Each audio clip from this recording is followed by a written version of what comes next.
علیکم ورحمۃ اللہ وبرکاتہ۔ الحمد للہ رب العالمین والصلاة والسلام علی رسولہ الکریم وعلی آلہ وصحبہ اجمعین، اما بعد۔ ذوالحج کا مہینہ ہمارے مبارک مہینوں میں سے ایک مہینہ ہے کہ اس میں اللہ تعالیٰ نے حج اور قربانی، یہ دو بڑے عمل اس میں جمع فرمائے ہیں۔ پوری دنیا سے حجاج کرام اس مہینے میں حج بھی کرتے ہیں اور پھر منا میں آ کر قربانی کرتے ہیں، اور اللہ تبارک و تعالیٰ نے ان ایام کی قسم اٹھائی ہے، والفجر ولیال عشر والشفع والوتر واللیل اذا یسر هل فی ذلک قسم لذی حجر۔ اور کسی دن کی قسم اللہ نے ایسے نہیں اٹھائی، خاص کر اللہ کو عید کے دن کی قسم اٹھائے یا جمعے کی قسم اٹھائے یا لیلۃ القدر کی قسم اٹھائے، انا انزلناہ فی لیلۃ القدر وما ادراک ما لیلۃ القدر، یہ گفتگو فرمائی، خبر دی۔ لیکن والفجر، مجھے قسم ہے فجر کی، اس سے مراد 10 تاریخ کی صبح، جو 9 کا دن گزار کے حج کا دن ہوتا ہے، اور وہ گزار کے جب 10 کی صبح یعنی قربانی کی جو صبح ہے، اللہ نے والفجر اس کی قسم اٹھائی۔ پھر ولیال عشر، یکم سے 10 ذوالحج کی جو راتیں ہیں ان کی قسم اٹھائی۔ والشفع، یہ 10 کے دن کی قسم اٹھائی۔ والوتر، اور یہ اللہ تعالیٰ نے 9 تاریخ کی قسم اٹھائی۔ واللیل اذا یسر، اور یہ 9 اور 10 کی درمیانی رات کی اللہ تعالیٰ نے قسم اٹھائی۔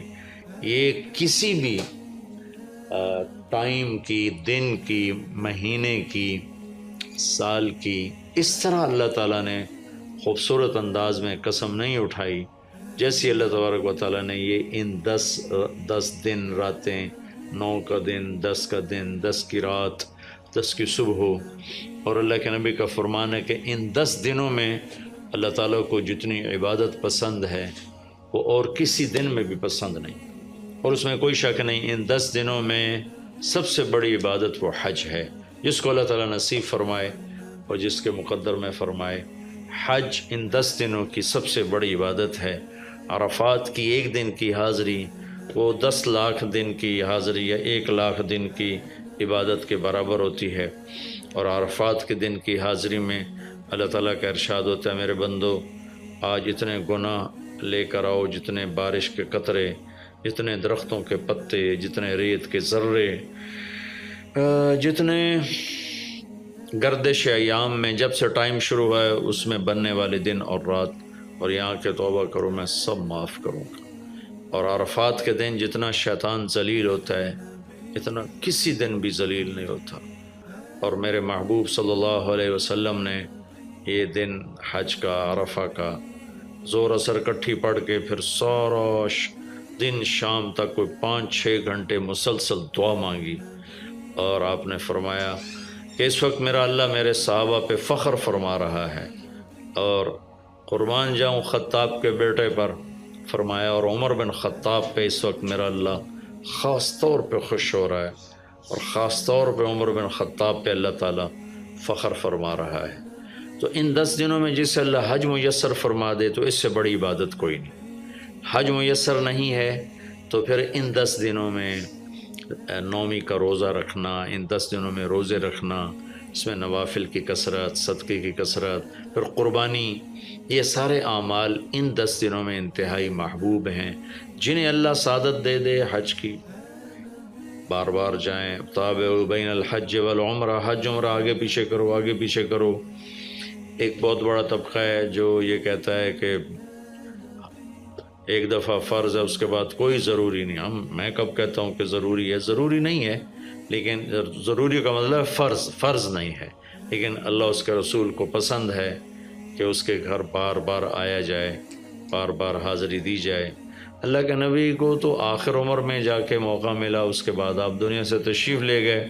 اگر آپ اس کے بعد زندہ رہتے تو یقیناً آپ ضرور حج کرتے، چونکہ آپ نے جتنے سال مکہ میں گزارے آپ نے ہر سال حج کی، نبوت کے اعلان سے پہلے بھی اور نبوت کے اعلان کے بعد بھی آپ نے مسلسل حج کی، اور 4 عمرے آپ نے فرمائے زندگی میں پر میں 4 عمر، ایک عمرہ مدینہ سے خاص طور پر تشریف لائے جس کو ہم صلح حدیبیہ کہتے ہیں، وہ ہو نہیں سکا لیکن آپ نے وہیں عمرے کا کام پورا کیا، سر مڑائے، احرام کھولے، پھر اگلے سال آپ اس کی قضاء کے لیے تشریف لائے، پھر ایک عمرہ آپ نے فتح مکہ کے بعد جعرانہ سے احرام باندھ کے تشریف لائے اور عمرہ کیا، اور ایک عمرہ آپ نے اپنے حج کے ساتھ کیا۔ صدیقی دور میں پہلا سال جنگوں میں گزر گیا، دوسرے سال صدیق اکبر اپنے پورے ساتھیوں کے ساتھ حج پہ تشریف لائے، فاروقی دور میں عمر بن خطاب رضی اللہ تعالیٰ 10 سال حکومت کی، 10 سال حج کیا، ہر سال حج پہ تشریف لائے۔ عثمان رضی اللہ تعالیٰ عنہ نے اپنی خلافت کے دور میں جب تک امن رہا ہر سال حج کرتے رہے، جب فساد شروع ہوا تو آپ رکے، اس میں شہید ہو گئے۔ علی رضی اللہ تعالیٰ عنہ کو موقع نہیں ملا، جنگوں میں زندگی گزر گئی اور اسی میں آپ اللہ پاک کی بارگاہ میں پہنچ گئے، تو لیکن باقی 3 ساتھیوں کی خلافت کے دور میں آپ نے بکثرت حج اور عمرے کیے۔ تو دین کے کسی عمل کو یوں کہہ کر ہلکا نہیں بنانا چاہیے کہ اس کی کیا ضرورت ہے، اتنا پیسہ خرچ کرتے ہیں، اس کی کیا ضرورت ہے، کسی غریب کو دے دیا جائے، یہ اس طرح تقابل نہیں کرنا چاہیے کہ اللہ کے گھر کی حاضری کو اتنا ہلکا نہیں سمجھنا چاہیے۔ میرا اللہ بلائے تو بار بار جانا چاہیے، اور جس کو اللہ توفیق دے عمرے پہ جائے، حج پہ جائے، ہاں غریبوں پر بھی خرچ کرے، اپنے رشتہ داروں پر خرچ کرے، ضرورت مندوں پر خرچ کرے، لیکن اللہ کے فضل سے امید ہے جو اس طرح اللہ کے گھر جانے پر خرچ کرتے ہیں تو اپنے اللہ کے فضل سے غریبوں پر بھی خرچ کرتے ہیں۔ اس کو آپس میں یوں اس کا مقابلہ نہیں کرنا چاہیے، چیز اللہ کو پسند نہیں ہے۔ شہنشاہ کے، دنیا کے سب سے بڑے بادشاہ کے دربار میں حاضری کو ہم اتنا ہلکا نہ سمجھیں، بہت بڑی سعادت ہے۔ حضرت امام حسن کی سنا دیتا ہوں۔ امام حسن رضی اللہ تعالی عنہ نے 20 حج پیدل کیے، مدینہ سے پیدل تشریف لاتے تھے اور حج فرماتے تھے۔ 20 حج، یہ تو اہل بیت کیا جگر گوشہ رسول ہیں اور جگر اہل بیت ہیں، تو 20 حج فرمایا آپ نے، پیدل فرمایا، مدینہ سے تشریف لائے مکہ پیدل۔ ایسے ہی امام حسین رضی اللہ عنہ نے بھی کئی حج پیدل مجھے ان کا عدد یاد نہیں، امام حسن کا مجھے یاد ہے 20 حج پیدل کے، اور اللہ کے نیک بندوں نے برس ہا برس اللہ کی بارگاہ میں پیدل حاضریاں دی ہیں۔ تو ان 10 دنوں میں عبادت کا ذوق بڑھنا چاہیے، نوافل بڑھائے جائیں، ذکر بڑھائے جائے، تلاوت بڑھائی جائے، ہمت ہو تو روزے رکھے جائیں، خاص طور پہ 9 تاریخ کا روزہ پچھلے سال کے سارے گناہ معاف ہو جاتے ہیں، یہ ایک دن کا جو روزہ ہے۔ پھر اس کا دوسرا جو بڑا عمل ہے وہ قربانی ہے، اور یہ قربانی آدم علیہ السلام سے چلی آ رہی۔ وَاتْلُ عَلَيْهِمْ نَبَأَ ابْنَيْ آدَمَ بِالْحَقِّ إِذْ قَرَّبَا قُرْبَانًا فَتُقُبِّلَ مِنْ أَحَدِهِمَا وَلَمْ يُتَقَبَّلْ مِنَ الْآخَرِ۔ اس قربانی کی بنیاد تو آدم علیہ السلام سے پڑی ہے، لیکن ہمیں جو حکم ملا وہ سنت ابیکم ابراہیم، وہ ابراہیم علیہ السلام کی سنت ہے قربانی۔ ایک بہت خوبصورت قصہ ہے اور بہت عجیب و غریب قصہ ہے کہ اللہ پر سب کچھ لگا دینا۔ ایک شخص کو اولاد کے لیے دعا مانگتے مانگتے مانگتے کچھ 60 برس گزر گئے، 65 برس گزر گئے۔ رب ہب لی من الصالحین، یا اللہ مجھے نیک اولاد دے دے، نیک اولاد دے دے۔ نیک اولاد میری 84 سال کی عمر میں، اللہ نے 84 سال کی عمر میں بیٹا دیا۔ بڑھاپے کی اولاد تو دل پکڑ لیتی، اور ابھی چند دن نہیں گزرے تھے کہ اللہ نے کہا جاؤ اسے چھوڑ کے آؤ۔ یہ کہاں چھوڑ کے آؤں؟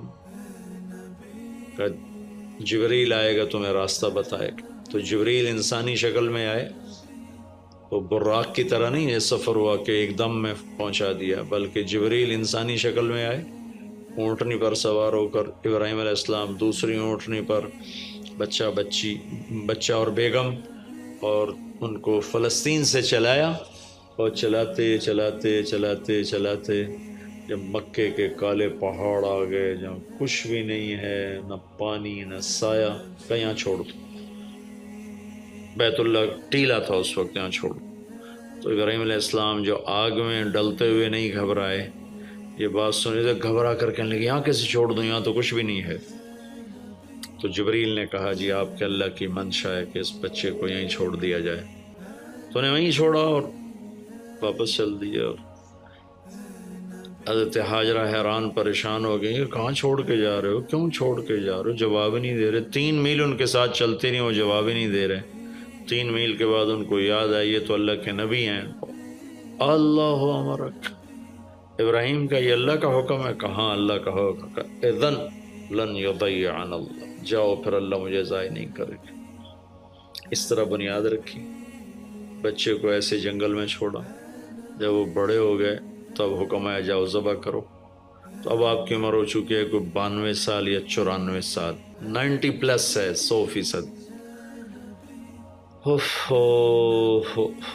فلسطین سے چلے مکہ جا رہے ہیں، کیا کرنے جا رہے ہیں؟ بچہ ذبح کرنے جا رہے ہیں، کوئی مرغی اور بکرا ذبح کرنے نہیں جا رہے ہیں۔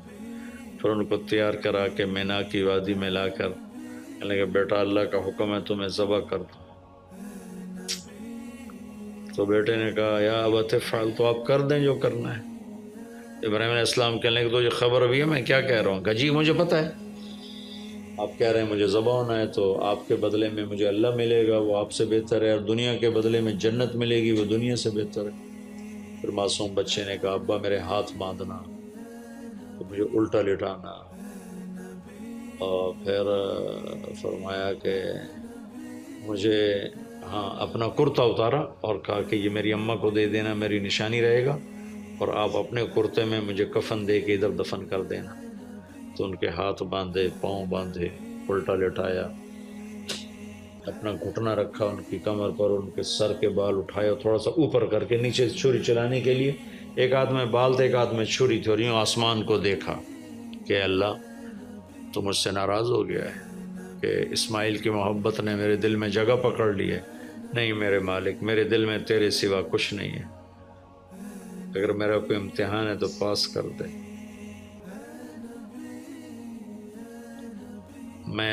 میرے دل میں تیرے سوا کچھ نہیں ہے، اور اگر تم مجھ سے ناراض ہے تو اپنی ناراضگی دور کر دو، چھری چلا دو۔ تو میرے مالک نے اسماعیل کو نکال کر چھترے کو ڈال دیا، چھترا، اور آنکھ کھلی تو آنکھوں پر پٹی تھی، کھولی تو آگے چھترا ذبح تھا۔